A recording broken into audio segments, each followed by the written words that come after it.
നേമം പൊതുവിൽ വളരെ ശാന്തസുന്ദരമായ ഒരു സ്ഥലമാണ്.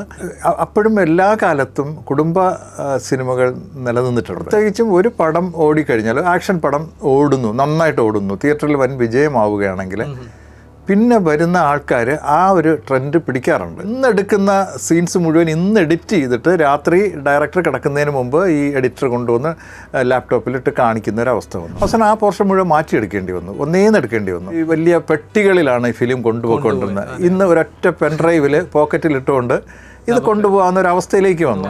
രണ്ടിലും കാവ്യ മാധവനെ ചൂസ് ചെയ്യാനുള്ള കാരണം പെരുമാറ്റ രീതി, ഒരു ആർട്ടിസ്റ്റിൻ്റെതായ, ഫിലിം സ്റ്റാറിൻ്റെതായ യാതൊരു അഹങ്കാരവും ഇല്ലാത്തൊരു കുട്ടിയാണ്. ഒരു സിനിമ ചെയ്യുമ്പോൾ ഒരു ടെൻഷൻ അനുഭവിക്കാൻ വേണ്ടി നമ്മൾ ചെയ്യില്ലല്ലോ.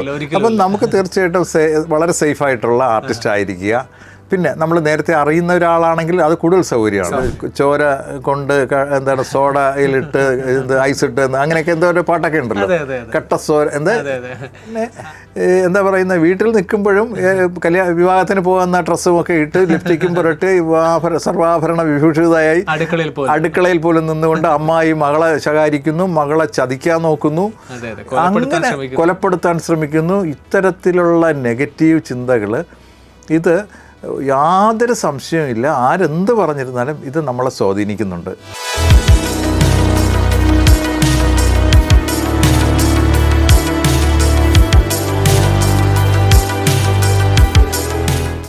സിനിമ ഒരു വിനോദം മാത്രമല്ല, ചിലർക്കത് പോരാട്ടമാണ്, ചിലർക്കത് സ്വപ്നമാണ്. അങ്ങനെ പോരാട്ടമായും സ്വപ്നമായും ഒരുമിച്ച് സിനിമയെ കൊണ്ടുപോകുന്ന ചലച്ചിത്ര പ്രവർത്തകൻ നേമം പുഷ്പരാജാണ് ഇന്നത്തെ ഗസ്റ്റ് റൂമിൽ നമ്മുടെ കൂടെയുള്ളത്. Welcome to guest room. This is RJ Sunil. നമ്മുടെ കൂടെ ജോയിൻ ചെയ്യുന്നു നേമം പുഷ്പരാജ്. സർ, സ്വാഗതം. നമസ്കാരം. എന്തൊക്കെയുണ്ട് വിശേഷങ്ങൾ? സുഖം. ഇപ്പോൾ ഒരു പടം കഴിഞ്ഞ 2025 ഏപ്രിലിൽ റിലീസ് ചെയ്തിരുന്നു. 2 ആ പടത്തിൻ്റെ പേര്. വലിയ കുഴപ്പമില്ലാതെ അത് തിയേറ്ററിൽ ഓടി. ഇപ്പോൾ കൂടുതൽ സജീവമായിട്ട് ചിത്രരചനയിലാണ് കൂടുതൽ മുഴുകിയിരിക്കുന്നത്.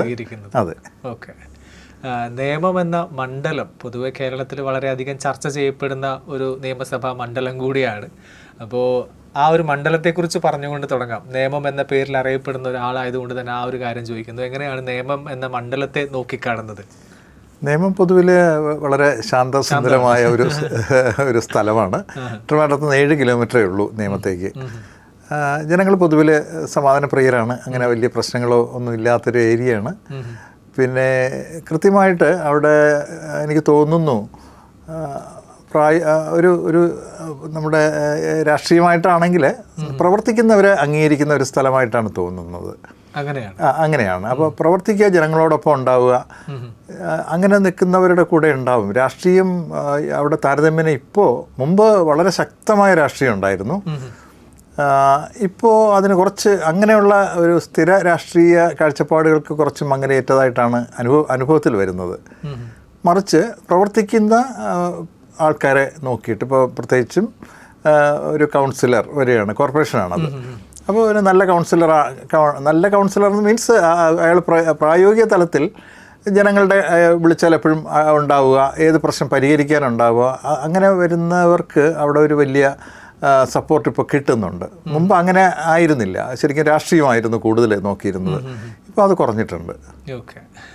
ഇനിയിപ്പോൾ അടുത്തൊരു കാര്യം, ഇപ്പോൾ പൊതുവെ സിനിമകൾ അജണ്ടാസ് വെച്ചിട്ടാണ് പല സിനിമകളും വരുന്നത്. പലതും ഇൻജക്റ്റ് ചെയ്യാൻ വേണ്ടിയിട്ടൊക്കെയാണ് പല സിനിമകളും റിലീസാവുന്നത് നമ്മളിങ്ങനെ കണ്ടുകൊണ്ടിരിക്കുന്നുണ്ട്. അങ്ങനെയാണോ? അങ്ങനെ ആവേണ്ടതുണ്ടോ സിനിമകൾ? രാഷ്ട്രീയം ഇൻജക്റ്റ് ചെയ്യാനായിട്ട് അല്ലെങ്കിൽ മതം ഇൻജക്റ്റ് ചെയ്യാനായിട്ട് അങ്ങനെ ഇതിനെ മാറ്റുന്നുണ്ടോ? സിനിമകളെ മാറ്റുന്നുണ്ടോ ഇപ്പോൾ? ശരിക്കും ഇത് എല്ലാ കാലത്തും അങ്ങനെ ചില സീസണായിട്ട് സിനിമയ്ക്ക് മാറ്റങ്ങൾ വന്നിട്ടുണ്ട്. ചിലപ്പോൾ നമ്മൾ പരിശോധിച്ചാൽ അറിയാം, ഇടക്കാലത്ത് വെറും ഫൈറ്റ് അല്ലെങ്കിൽ ആക്ഷൻ പടങ്ങളുടെ ഒരു കാലം ഉണ്ടായിരുന്നു. ഏറ്റവും നെഗറ്റീവായിട്ടുള്ള എന്താ പറയുന്ന ഈ സെക്സ് പടങ്ങളുടെ ഒരു കാലം ഉണ്ടായിരുന്നു. അപ്പോഴും എല്ലാ കാലത്തും കുടുംബ സിനിമകൾ നിലനിന്നിട്ടുണ്ട്. അത് നന്നായിട്ട് ജനം സ്വീകരിച്ചിട്ടുണ്ട് ഇതിൻ്റെ ഇടയിലൂടെ തന്നെ. പക്ഷേ ഇത്തരം ചില സീസണുകൾ ചിലതിൻ്റെ പിന്നാലെ പോകും. പ്രത്യേകിച്ചും ഒരു പടം ഓടിക്കഴിഞ്ഞാൽ, ആക്ഷൻ പടം ഓടുന്നു, നന്നായിട്ട് ഓടുന്നു, തിയേറ്ററിൽ വൻ വിജയമാവുകയാണെങ്കിൽ പിന്നെ വരുന്ന ആൾക്കാർ ആ ഒരു ട്രെൻഡ് പിടിക്കാറുണ്ട്.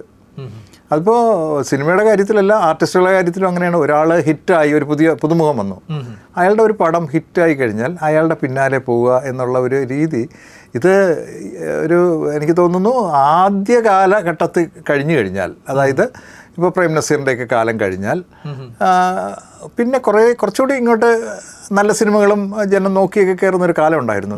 അത് കഴിഞ്ഞ് സിനിമയുടെ ഒരു വല്ലാത്തൊരു വരവ്, അതായത് ഒരാഴ്ചയിൽ തന്നെ 7 സിനിമയൊക്കെ റിലീസ് ചെയ്യുന്ന ഒരു ഘട്ടത്തിലേക്കാണ് ഇപ്പോൾ നീങ്ങിക്കൊണ്ടിരിക്കുന്നത്. ഇപ്പോൾ നമ്മുടെ സാങ്കേതികത്വം വളരെ കുറച്ചുകൂടി വളർന്നു, കൈകളിലായി, ഡിജിറ്റൽ ഫോർമാറ്റിലേക്ക് വന്നു. ഡിജിറ്റൽ ആയതോടുകൂടി തന്നെ ശരിക്കും പെട്ടെന്ന് ആൾക്കാർക്ക് സിനിമ എടുക്കാമെന്നുള്ളൊരു കോൺഫിഡൻസ് വന്നു. കാരണം എടുക്കുന്ന സിനിമ അന്നേരം തന്നെ സ്ക്രീനിലിട്ട് കാണാം. ഇപ്പോൾ ഇന്നെടുക്കുന്ന സീൻസ് മുഴുവൻ ഇന്ന് എഡിറ്റ് ചെയ്തിട്ട് രാത്രി ഡയറക്ടർ കിടക്കുന്നതിന് മുമ്പ് ഈ എഡിറ്റർ കൊണ്ടുവന്ന് ലാപ്ടോപ്പിലിട്ട് കാണിക്കുന്ന ഒരു അവസ്ഥ വന്നു. അപ്പോൾ അത്രയും അപ്ഡേറ്റ് ആയിട്ടുണ്ട്. അപ്പോൾ ശരിക്കും പറയണം, മറ്റത് അങ്ങനെയല്ല. ഒരു സിനിമ 40 ദിവസം ഷൂട്ടിംഗ് ഉണ്ടെങ്കിൽ 40 ദിവസം ഷൂട്ടിംഗ് കഴിഞ്ഞിട്ട് ഇത് ഡെവലപ്പ് ചെയ്ത് പിന്നെ എഡിറ്റ് ചെയ്ത് ഒക്കെ വരുന്നതിനൊരു സമയമുണ്ട്. പിന്നെ എപ്പോഴും അത് ചെന്നൈയിലൊക്കെ ആയിരുന്നു അന്ന് ചെയ്തുകൊണ്ടത്, ഫിലിമായിരുന്നു. അപ്പോൾ ഇത് ഡെവലപ്പ് ചെയ്യുന്ന സമയത്ത് പ്രാർത്ഥനയോടുകൂടിയാണ് പോകുന്നത്. ഇതിനൊരു കുഴപ്പവും പറ്റരുത്. സാങ്കേതിക പ്രശ്നം ഒരുപാടുണ്ട്. ചിലപ്പോൾ ലോഡ് ചെയ്തിട്ടുണ്ടാവില്ല ഇതിനുള്ളിൽ, ഈ ഫിലിം ലോഡ് ചെയ്തതിൽ ചിലപ്പോൾ മിസ്റ്റേക്ക് പറ്റാം. ചില സിനിമകളുടെ സംബന്ധിച്ചിടത്തോളം ഷൂട്ടിങ്ങിൻ്റെ ഇടയിൽ ഇതറിയാതെ ഇതിനകത്ത് സ്ക്രാച്ച് വീഴുന്നുണ്ട്. ലൈൻ ഇങ്ങനെ വീണുകൊണ്ടേയിരിക്കും, അത് അറിയത്തില്ല. അവസാനം എക്സ്പോസ് ചെയ്ത് ഡെവലപ്പ് ചെയ്ത് വരുമ്പോഴാണ് കാണുന്നത് ഫിലിം മൊത്തം അത് ലൈൻ വീണ. അങ്ങനെയുള്ള അനുഭവം ഞാൻ ചെയ്ത പടങ്ങളിൽ ഒരു പടത്തിന് എനിക്ക് എൻ്റെ ഡയറക്റ്റ് ചെയ്തതല്ല, ഞാൻ കലാസംവിധാനം ചെയ്ത പടത്തിൽ ഒരു പടത്തിന് അങ്ങനെ സംഭവിച്ചിട്ടുണ്ട്. അവസാനം ആ പോർഷൻ മുഴുവൻ മാറ്റിയെടുക്കേണ്ടി വന്നു, ഒന്നേന്ന് എടുക്കേണ്ടി വന്നു. അപ്പോൾ ഇപ്പോൾ ആ പ്രശ്നം ഇല്ല. അഥവാ സ്ക്രാച്ച് വീണുവെന്നിരിക്കട്ടെ, ഒരു പ്രശ്നമില്ല, ഗ്രാഫിക്സിലൂടെ അത് ടച്ച് ചെയ്ത് മാറ്റാനും പറ്റും. അപ്പോൾ ഒരുപാട് അനന്ത സാധ്യതകൾ ഇപ്പോൾ വന്നു. പിന്നെ പണ്ട് കാലത്തെന്ന് പറഞ്ഞാൽ നമുക്ക് അറിയാവുന്നത് ഈ മിക്കവാറും ഒരു മലയാള മീഡിയത്തിലാണ് ആൾക്കാർ പഠിച്ചു വന്നിരുന്നത് ഒരു തലമുറ. അപ്പോൾ അവർക്ക് ഈ ഇംഗ്ലീഷിനോടുള്ള അത്ര ഒരു ഫ്ലുവൻസി ഉണ്ടാവില്ല, അല്ലെങ്കിൽ വായിച്ച് മനസ്സിലാക്കാൻ അത്രയും മെനക്കെടില്ല. അത്തരം ഒരു ഘട്ടത്തിൽ ലോകത്തെന്ത് സംഭവിക്കുന്നു എന്നുള്ളതൊന്നും ഇവരുടെ കയ്യിലേക്ക് എത്തുന്നില്ല. ഇന്ന് അതല്ല. എത്ര സാമ്പത്തികമില്ലാത്ത കുട്ടിയാണെങ്കിലും അവന് ഏറ്റവും നല്ല വിദ്യാഭ്യാസം കൊടുക്കുന്നത് ഇംഗ്ലീഷ് മീഡിയം ആയിരിക്കും. നന്നായിട്ട് അവന് വായിച്ചാൽ മനസ്സിലാവും. പിന്നെ സാങ്കേതികത്വം ആദ്യം മുതൽ, ഇപ്പോൾ ജനിക്കുമ്പോൾ മുതൽ അവൻ മൊബൈലും ലാപ്ടോപ്പും ഐഫോണും ഒക്കെ അല്ലെങ്കിൽ അങ്ങനെയാണ് അവൻ കണ്ടുവരുന്നത്. അപ്പോൾ അവൻ ഇത് സാങ്കേതികത്വം എന്ന് പറയുന്ന ഒരു പ്രശ്നമേ അല്ല.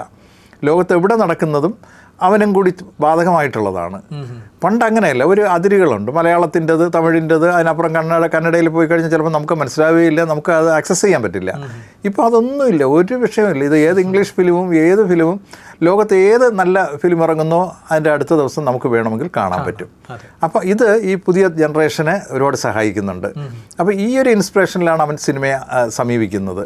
അവന് നന്നായിട്ട് സിനിമ ചെയ്യാൻ പറ്റും, പുതിയ കണ്ടെത്തലുകൾ അവന് ഇംപ്ലിമെൻ്റ് ചെയ്യാൻ പറ്റും, ഒക്കെ പറ്റും. പണ്ട് അങ്ങനെ ആയിരുന്നില്ല.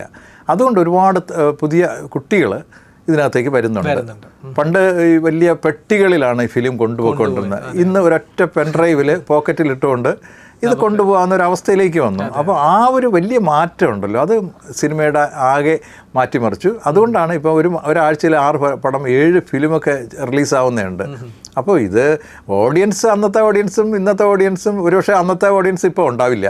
ഇപ്പോൾ അവന് വിഷ്വൽ കാണാനായിട്ട് ടി വിയിൽ കാണാം, വലിയ വീട്ടിൽ ഹോം തിയേറ്ററുകളുള്ളവരുണ്ട്. അങ്ങനെയൊക്കെ വരുമ്പോൾ ഇവർ സ്വാഭാവികമായിട്ടും തിയേറ്ററിൽ പോകുന്ന കുറവാണ്. അപ്പോൾ പടങ്ങൾ അധികം ഓടില്ല.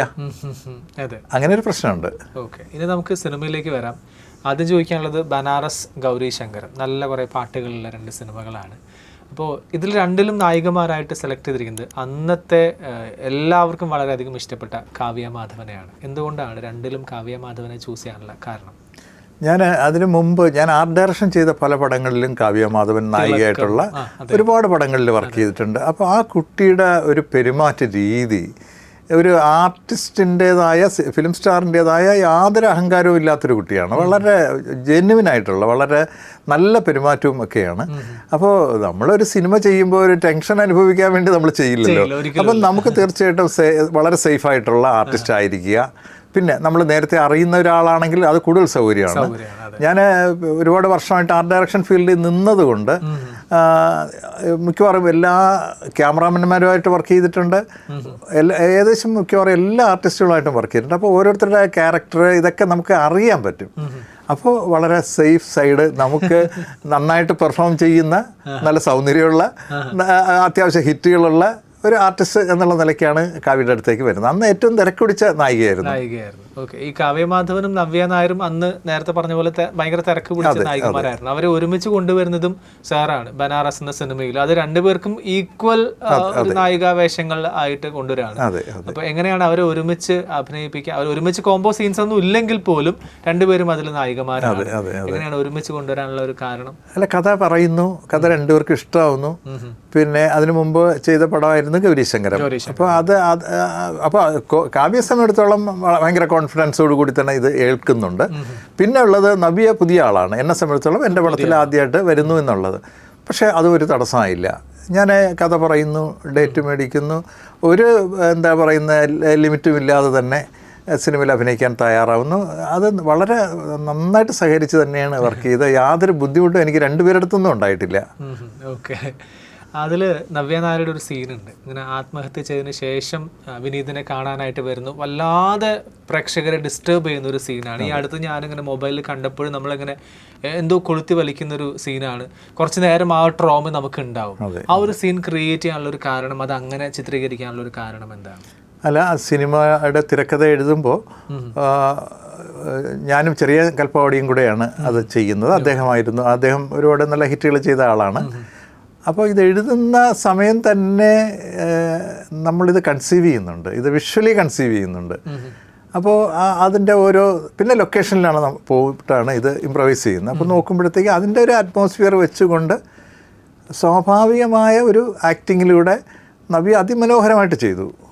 ഏതൊരു ആർട്ടിസ്റ്റും നമ്മൾ പറയുന്നതിനപ്പുറം നമുക്ക് തരാൻ കഴിയുക, അതാണല്ലോ ഒരു ഏറ്റവും ഒരു ക്രിയേറ്റീവായിട്ട് കഴിവുള്ള ഒരാൾ ചെയ്യേണ്ടത്. അതാണ്. ഇപ്പോൾ ഒരു എഴുത്തുകാരൻ എന്നോട് നമ്മളൊരു കഥ പറയുമ്പോൾ അയാൾ തിരക്കഥ എഴുതുകയാണെങ്കിൽ നമ്മൾ പറയുന്നതിൻ്റെ മേളിൽ തരിക. ഒരു ക്യാമറമാൻ നമ്മൾ കാണുന്ന വിഷ്വലിൻ്റെ അതിനും അപ്പുറം അയാൾക്ക് തരാൻ കഴിയണം. അതിൻ്റെ ലൈറ്റിങ്ങിലൂടെ ആവാം, ചിലപ്പോൾ നല്ല പശ്ചാത്തലം, നമ്മൾ പറയുന്ന പശ്ചാത്തലത്തെക്കാൾ ഒരു പക്ഷേ ഒരു നല്ല ക്യാമറാമാനാണെങ്കിൽ അയാൾക്ക് തീർച്ചയായിട്ടും നമ്മളോട് പറയാം, ഞാൻ ഇങ്ങനെ ഒന്ന് മാറ്റി വെച്ച് കഴിഞ്ഞാൽ ഇന്ന ബാക്ക്ഗ്രൗണ്ട് കിട്ടും, അപ്പോൾ വേണമെങ്കിൽ ചെയ്യാം എന്ന് പറഞ്ഞു കഴിഞ്ഞാൽ നമുക്ക് സ്വീകാര്യമാണെങ്കിൽ അങ്ങനെ ചെയ്യാം. അപ്പോൾ ഏതും ബെറ്ററായിട്ടുള്ളത് നമുക്ക് കിട്ടുക എന്നുള്ളതാണ് ഒരു ഡയറക്ടർ സമയത്തുള്ള ആവശ്യം. നവ്യയെ സംബന്ധിച്ചിട്ടുള്ള അതായിരുന്നു. നമ്മൾ അതിൻ്റെ സിറ്റുവേഷൻ പറയുന്നു, അതിന് കോൺസെൻട്രേറ്റ് ചെയ്ത് വർക്ക് ചെയ്യാനുള്ള അവസരം ഒരുക്കുന്നു. നന്നായിട്ട് അത് പെർഫോം ചെയ്തു. നല്ല പാട്ടുകളുള്ള ചിത്രങ്ങൾ കൂടിയാണ് രണ്ട് സിനിമകളും. ഇപ്പോഴും ആ പാട്ടുകൾക്ക് ഫാൻസ് ഉണ്ട് എന്നുള്ളതാണ് പ്രത്യേകത. ഈ സിനിമകളിൽ ഇപ്പോൾ പാട്ടുകൾ നമ്മൾ പൊതുവെ കാണാറില്ല. പാട്ടുകൾ കണ്ടാലും അതൊരു പക്ഷെ 1-2 മാസം മാത്രം നിൽക്കുന്ന ട്രെൻഡുകളിൽ നിന്ന് പിന്നീട് ഔട്ട് ആവുന്ന പാട്ടുകളൊക്കെയാണ്. അപ്പോൾ ഈ സിനിമകളിൽ പാട്ടുകളുടെ പ്രാധാന്യം എത്രത്തോളമാണ്? ശരിക്കും ഇപ്പോൾ നേരത്തെ പറഞ്ഞതുപോലെ സിനിമകളിൽ പാട്ടിൻ്റെ പ്രസക്തി കുറഞ്ഞുകൊണ്ടിരിക്കുന്നു. കുറച്ചുകൂടി ചടുലമായും പിന്നെ ഈ എന്താ പറയുന്നത് വളരെ നെഗറ്റീവായിട്ടുള്ള സംഗീതവും നെഗറ്റീവായിട്ടുള്ള ചിന്തകളും ഒരുപാട് സിനിമയിൽ വന്ന് നിറഞ്ഞു. ഒരു പക്ഷേ പുതിയ തലമുറയിൽ ബഹുഭൂരിപക്ഷവും എന്ന് തന്നെ പറയേണ്ടി വരും അത്തരം ഒരു നെഗറ്റീവ് ചിന്തകളാണ് വരുന്നത്. ഇപ്പോൾ കഞ്ചാവ് അടിച്ചാൽ എന്താ കുഴപ്പം, അല്ലെങ്കിൽ LSD കഴിച്ചാൽ എന്താ കുഴപ്പം, ഇപ്പോൾ എന്താണ് ചോര കൊണ്ട് എന്താണ് സോഡയിലിട്ട് ഐസിട്ട് അങ്ങനെയൊക്കെ എന്തോ ഒരു പാട്ടൊക്കെ ഉണ്ടല്ലോ, കട്ടസോര എന്താ പാട്ടുകൾ. അപ്പോൾ ഇത് ഭയങ്കര നെഗറ്റീവാണ്. ഇത് ചെറുപ്പക്കാരെ സമയത്തോളം അവരെ സ്വാധീനിക്കും എന്നുള്ള കാര്യത്തിൽ ഒരു തർക്കമില്ല. അപ്പോൾ ഒരാളുടെ രക്തം കൊണ്ട് പിന്നെ സോഡ ഇട്ട് കഴിക്കുക എന്ന് പറയുന്ന അത്രത്തോളം വൈകൃതത്തിലേക്ക് പോയി. അപ്പോൾ അവരെ സംബന്ധിച്ചിടത്തോളം ഇതിൻ്റെ ലോലമായിട്ടുള്ള ഒരു സൗന്ദര്യബോധത്തോടു കൂടി അല്ലെങ്കിൽ ഒരു റൊമാൻസൊക്കെ അവരിൽ ഉണ്ട് കേട്ടോ, പലതും കുറേ വേറൊരു തരത്തിലാണ് അവരെടുക്കുന്നത്. അപ്പോൾ പഴയ ഒരു കൺസെപ്റ്റ് മാറി. അപ്പോൾ ആ സിനിമയുടെ രീതി, സിനിമയുടെ പാട്ടിൻ്റെ രീതി എല്ലാം മാറി. അപ്പോൾ ഇപ്പോൾ അത്തരം ഒരു സിനിമ ഗാനം വന്നു കഴിഞ്ഞാൽ അതങ്ങനെ സ്വീകരിക്കണമെന്നില്ല. പിന്നെ പണ്ടത്തെ പോലെ ചാനലുകളിൽ ഇപ്പോൾ സിനിമാ ഗാനങ്ങൾക്ക് അങ്ങനെ പ്രാധാന്യം അവർ കൊടുക്കുന്നില്ല. മറ്റേ നല്ല സിനിമാ ഗാനങ്ങളാണെങ്കിൽ, നല്ല വിഷ്വൽ ഉണ്ടെങ്കിൽ ചാനലുകൾ ആവർത്തിച്ച് കൊടുത്തുകൊണ്ടേയിരിക്കും. ഗൗരി ശങ്കരത്തിലെ കണ്ണിൽ കണ്ണിൽ പാട്ടൊക്കെ ഞാനിങ്ങനെ ആവർത്തിച്ച് കണ്ടിട്ടുള്ള ഒരു പാട്ട്. അതെ അതെ അതെ ആ പാട്ടൊക്കെ ദൂരദർശനിലാണെങ്കിലും മറ്റുള്ള ചാനൽസിലൊക്കെ ആണെങ്കിലും കണ്ടിന്യൂസ് ആയിട്ട് ഇങ്ങനെ കണ്ടിന്യൂസ് ആയിട്ട് എനിക്ക് തോന്നുന്നു ആ ബനാറസിലേക്ക് പല പാട്ടുകളും ഈ പല പാട്ടുകളും ആവർത്തിച്ചിങ്ങനെ ചാനലുകളിൽ വരുമായിരുന്നു. അന്നത്തെ സ്റ്റേജ് ചാനലിലെ ചില കോമ്പറ്റീഷൻസ് ഉണ്ടല്ലോ, അതിൽ ഈ പാട്ടുകൾ അവതരിപ്പിക്കുമായിരുന്നു. ഇപ്പോൾ ഒരു നല്ല പാട്ട് ഇറങ്ങിയാൽ പോലും അത് ചാനലുകൾ വഴി അങ്ങനെ വരുന്നില്ല. അതിൻ്റെയൊക്കെ എന്തൊക്കെയോ കുറേ അവർ തന്നെ നിയമവശങ്ങളും അവർ അങ്ങനെ ചെയ്യുന്നില്ല. അതിന് താല്പര്യമില്ല. ഇപ്പം നെഗറ്റീവ് വാർത്തകളാണല്ലോ ഈ ചാനലുകൾ മുഴുവൻ കൊടുക്കുന്നത്. നല്ല വാർത്തകൾ വരില്ലല്ലോ. ഒരാളൊരു നല്ല കാര്യം ചെയ്താൽ അത് വരില്ല. എവിടെയെങ്കിലും ഒരു നെഗറ്റീവ് ഉണ്ടെങ്കിൽ സത്യത്തിൽ നമ്മുടെ സമൂഹത്തിൻ്റെ കാഴ്ചപ്പാട് ഭീകരമായിട്ട് പുറകോട്ട് പോകുന്നുണ്ട്. അതിഭീകരമായിട്ട് സമൂഹത്തെ പുറകോട്ട് നയിക്കുന്നുണ്ട്. അതിൽ ചാനലുകൾക്ക് വലിയ പങ്കുണ്ട്. അത് സീരിയലുകളായിരുന്നാലും എല്ലാം ഈ അമ്മായി പോരുകളും ഈ സന്ധ്യയ്ക്ക് അവിഹിത ബന്ധങ്ങളും ഒക്കെ ആയിട്ട് ഞാനിപ്പോൾ ശരിക്കും ഞാനങ്ങനെ കാണാറില്ല കേട്ടോ. ഈ സീരിയല് വളരെ അപൂർവമായിട്ട് ചാനൽ മറച്ചു പോകുന്ന സമയത്ത് കാണുന്നതേ ഉള്ളൂ. കാണുമ്പോഴൊക്കെ തന്നെ വീട്ടിൽ നിൽക്കുമ്പോഴും വിവാഹത്തിന് പോകുന്ന ഡ്രസ്സും ഒക്കെ ഇട്ട് ലിപ്സ്റ്റിക്കും പുരട്ട് സർവാഭരണ വിഭൂഷിതയായി അടുക്കളയിൽ പോലും നിന്നുകൊണ്ട് അമ്മായി മകളെ ശകാരിക്കുന്നു, മകളെ ചതിക്കാൻ നോക്കുന്നു, അങ്ങനെ കൊലപ്പെടുത്താൻ ശ്രമിക്കുന്നു. ഇത്തരത്തിലുള്ള നെഗറ്റീവ് ചിന്തകൾ ഇത് യാതൊരു സംശയവുമില്ല. ആരെന്ത് പറഞ്ഞിരുന്നാലും ഇത് നമ്മളെ സ്വാധീനിക്കുന്നുണ്ട്, സമൂഹത്തെ സ്വാധീനിക്കുന്നുണ്ട്. അതിൻ്റെ വിപത്തുകൾ നമ്മൾ നിരന്തരം അനുഭവിച്ചുകൊണ്ടിരിക്കുകയാണ് ഇപ്പോൾ. തീർച്ചയായിട്ടും അതെ. മലയാള സിനിമ ഇപ്പോൾ ശരിയായിട്ടുള്ള ദിശയിലാണ് സഞ്ചരിക്കുന്നത് എന്ന് തോന്നുന്നുണ്ടോ? ഇപ്പോൾ പല പ്രശ്നങ്ങളും ഇങ്ങനെ നടന്നുകൊണ്ടിരിക്കുന്നുണ്ടല്ലോ. അത് ശരിയായിട്ടുള്ളൊരു ദിശ തന്നെയാണോ? ഇത്രയും നാളത്തെ ഒരു എക്സ്പീരിയൻസ് വെച്ച് പല പ്രശ്നങ്ങൾ നടക്കുന്നു എന്ന് പറഞ്ഞാൽ ഏത് പ്രശ്നത്തെയാണ് ഉദ്ദേശിക്കുന്നത്? ഒരുപാട് പ്രശ്നങ്ങളുണ്ട്. ഒരുപാട് പ്രശ്നങ്ങളുണ്ട്. ഇപ്പോൾ കഴിഞ്ഞ ദിവസം തന്നെ ഞാൻ കേട്ട കാര്യം അമ്മയിൽ പൊട്ടിത്തെറി വരുന്നു എന്നുള്ള കാര്യങ്ങൾ ഞാൻ വാർത്തകളിൽ കേട്ടിരുന്നു. നമുക്കിപ്പോൾ അതിനെക്കുറിച്ച് അറിയില്ല കാര്യമായിട്ട്. അപ്പം അങ്ങനെയുള്ള കുറേ ഇഷ്യൂസ് ഇങ്ങനെ വരുന്നുണ്ട്. ഇത് എല്ലാ കാലത്തും ഈ നന്മയുടെ കൂടെ കുറേ പേര്, തിന്മയുടെ കൂടെ കുറേ പേരുണ്ടാവും. അതിൽ ഏത് ഭാഗമാണ് ആൾക്കാരുടെ പ്രബലമാകുന്നു അല്ലെങ്കിൽ ശക്തി കൂടുന്നു അവർ വിജയിക്കുന്നു. ഇതാണല്ലോ നമ്മുടെ ഒരു നടന്നുകൊണ്ടിരിക്കുന്നത്. അല്ലാതെ ന്യായമോ സത്യമോ എപ്പോഴും ജയിക്കണമെന്നൊന്നുമില്ല. ഇപ്പോൾ ശരിക്കും ഈ ആൾക്കൂട്ടങ്ങൾക്കാണ് കൂടുതൽ പ്രാബല്യമുള്ളത്. അതിനാണ് ആൾക്കൂട്ടം കൂടുതൽ പേര് ഏത് പറയുന്നു അത് വിശ്വസിക്കുന്ന ജനത, ഇങ്ങനെയൊക്കെ അങ്ങ് മാറി. അപ്പോൾ അത്തരത്തിലൊരു മാറ്റം തീർച്ചയായിട്ടും സിനിമയിലും വന്നിട്ടുണ്ട്.